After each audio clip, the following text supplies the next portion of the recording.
Good morning, everyone. It is Pastor Bob with another daily Bible reading insight. Today is 220 in our Read Through the Bible in Your program, 220. Can you believe it?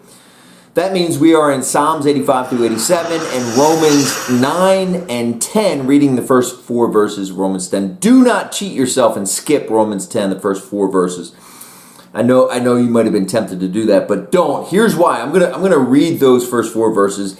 Paul writes a stunner, an absolute shocker to the people of Rome and also to us. NLT version, Paul writes, "Dear brothers and sisters, the longing of my heart and my prayer to God is for the people of Israel to be saved. I know what enthusiasm they have for God, but it is misdirected zeal." Listen to this. "For they don't understand God's way of making people right with himself. Refusing to accept God's way, they cling to their own way of getting right with God by trying to keep the law. For Christ has already accomplished the purpose for which the law was given. As a result, all who believe in him are made right with God." Let me read that last part again. All who believe in him are made right with God. Period. Here's where religious people always screw this up. By religious people, I'm talking about us too. They simply can't believe that it is that simple. They say, yes, all who believe in Jesus are made with God, are made right with God if they follow his commands.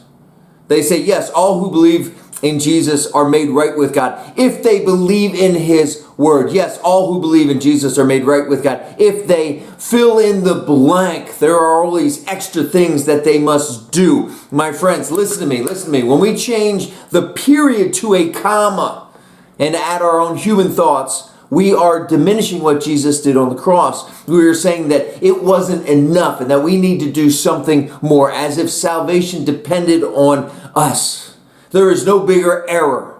There is no bigger misbelief. There's no bigger mistake. And I know it sounds too good to be true that we don't need to think differently, act differently, live differently. Everything that we need to be right with God is found in belief in Jesus. Can I get it? Can I get an amen?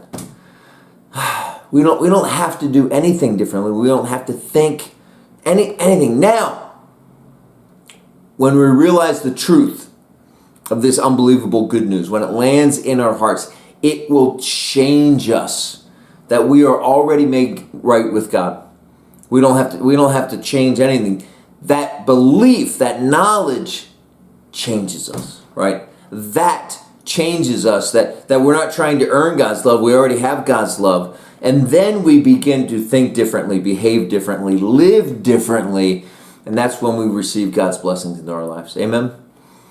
It's a tricky subject. We all fall short of understanding it when we get doctrinal and say we have to act a certain way, and you have to believe a certain way, you have to live a certain way to be made right with God.